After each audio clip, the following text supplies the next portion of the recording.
Subscribe करें और bell दबाएं ताकि कोई खबर रह न जाए।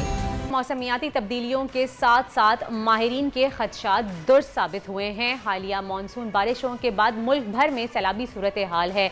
दरियाओं और नहरों में बहाव तेज़ होने के बाद आबादियाँ ज़ेर-ए-आब आने लगी हैं और अब पंजाब के बाद सैलाबी रेला सिंध में भी दाखिल हो रहा है। अब तक की मजबूरी सूरत हाल हम आपको बताते चलें कि बलूचिस्तान में 4 जुलाई से बारिशों का आगाज़ हुआ था और उसके बाद नाक़िस इंतज़ामात की वजह से अब तक 104 या 107 के करीब अफराद जा बहक होने की इतलात है। सरकारी अदाद-ओ-शुमार अगर इससे ज़ायद हैं तो ये भी हम तर्जुमान से कन्फर्म कर लेंगे, लेकिन इस पर बलूचिस्तान के 20 अजला को आफत ज़दा करार दे दिया गया है, जबकि ज़िला लसबेला की मुख्तलिफ कच्ची आबादियों में पानी भर गया है और लोग अपना घर बार छोड़ कर औरतें, बच्चे, बूढ़े सब खुले आसमान तले बैठ गए हैं। ज़िला पंजगोर में भी अगर हम बात करें तो बारिशों और सैलाबी रेलों की आमद का सिलसिला जारी है। पंजगोर में बंद तहसील क्लब के बहुत से देहात डूब गए हैं और काफ़ी सारे कई आबादे कच्चे इलाके जो हैं वो टूट गए हैं। पंजगोर का ज़मीनी राब्ता भी जो है वो टूट गया है हमसे। और सिंध और बलूचिस्तान में इस वक्त ये सूरत हाल है कि सैलाबी रेले में इजाफा हुआ तो क्या होगा, इस पर हम बात करेंगे। हमारे साथ मौजूद हैं फ़रा अजीम शाह, स्पोक्स पर्सन हैं बलूचिस्तान गवर्नमेंट की। उनसे बात करते हैं और पूछते हैं। जी फ़रा अजीम साहब, अस्सलाम वालेकुम एंड वेलकम टू दुनिया बोल है। फराजीम साहिबा, ये बताइएगा कि 107 अफराद जा बहक हो चुके हैं और बहुत ही तशवीशनाक सूरत हाल है, तो इमदादी सरगर्मियाँ किस तरह से जारी हैं इस वक्त? देखिए, सबसे पहले तो मैं आपको ये बताऊं कि ये जो नाकिस निज़ाम की इंतज़ाम की आपने बात की, ये नाकिस कारकर्दगी थी पिछली हुकूमतों की, और पिछली हुकूमत तो थी ही व्हाट्सएप की हुकूमत। और अभी तो हमें चंद माह हुए हैं कि हमने अपनी जिम्मेदारी संभाली है। अब मैं आती हूँ सैलाब की सूरत हाल की तरफ। जैसे कि आपने अपनी रिपोर्ट में भी बताया, हमारे अभी इस वक्त क्रिटिकल जो सिचुएशन है वो 3 डिस्ट्रिक्ट्स में है, लसबेला, झलमक्सी और केच तुर्बत।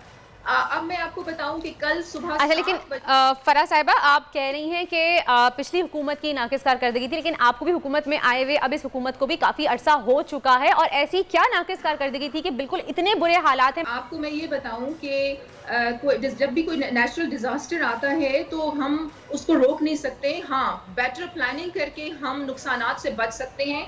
पिछली हुकूमत में ऐसा नहीं हुआ। फर्स्ट टाइम हम इंटरनेशनल फर्म्स को, ऑर्गेनाइजेशंस को इंगेज कर रहे हैं कि लॉन्ग टर्म प्लानिंग हम अगली हुकूमतों के लिए छोड़ के जाएंगे ताकि इस किस्म के नुकसानात से बचा जा सके। अब मैं आपको बताती हूँ इक़दामात हुकूमत की जानिब से क्या हो रहे हैं। कल सुबह 7 बजे से हेलीकॉप्टर, देखें ज़मीनी रास्ते जो थे वो मुनक़ता हो चुके थे बहुत से इलाकों में, और मौसम की खराबी की वजह से हेलीकॉप्टर में भी हम वहाँ पर रेस्क्यू एंड रिलीफ का ऑपरेशन नहीं कर पा रहे थे। लेकिन सारी इंतज़ामिया जो है हाई अलर्ट है।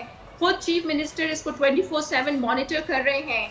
हेलीकॉप्टर कल सुबह 7 बजे से आर्मी ने जो प्रोवाइड किया था पीडीएमए को, खुद चीफ मिनिस्टर का अपना हेलीकॉप्टर जो है वो ऑपरेशन में मसरूफ है। कल सुबह 7 बजे से लेके अभी तक वो जिधर जिधर पहुंचा नहीं जा सकता, जमीनी रास्ते मुनक़ता हैं, वहां पर हम पहुंच रहे हैं। थोड़ी सी देर सवेर जरूर हो जाएगी, लेकिन हम अपनी आवाम को तनहा नहीं छोड़ेंगे।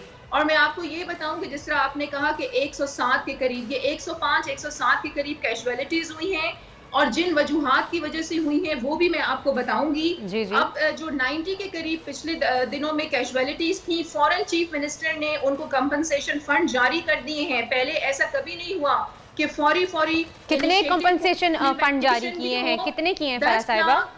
मेरी बात सुने, 10 लाख एक खानदान को, वो शहीद हुए हैं, बहुत कीमती जानें जाया हुई हैं। हम उनका नुकसान तो पूरा नहीं कर सकते, लेकिन इन कंपनसेशन फंड्स की वजह से उनके थोड़ी मुश्किलात कम जरूर कर सकते हैं। और मैं आपको ये बताऊं कि जितनी भी डैमेजेस हुए हैं, हुकूमत बलूचिस्तान इंशाल्लाह उनके डैमेजेस पूरे करेगी। रिहेबिलिटेशन का जो प्रोसेस है वो अभी शुरू होगा, क्योंकि अभी तक सैलाबी सूरत हाल पूरे सूबे में है। और इसके साथ साथ मैं आपको ये भी बताऊं, देखें, बलूचिस्तान के चीफ मिनिस्टर जो हैं वो ऑनरेबल प्राइम मिनिस्टर को बार बार कह रहे हैं कि बलूचिस्तान के रिसोर्सेज इतने नहीं हैं, बजट में हमारा शेयर बढ़ाया जाए। लॉ एंड ऑर्डर की सिचुएशन को हम देखते देखते हमारा डेवलपमेंट बजट ना होने के बराबर रह जाता है। तो मैं खुद भी मुख्तलिफ प्रोग्राम्स में ये कह रही हूँ कि हमें जरूरत है आपकी मदद की, सपोर्ट की। सब्सक्राइब करें और बेल दबाएं ताकि कोई खबर रह न जाए।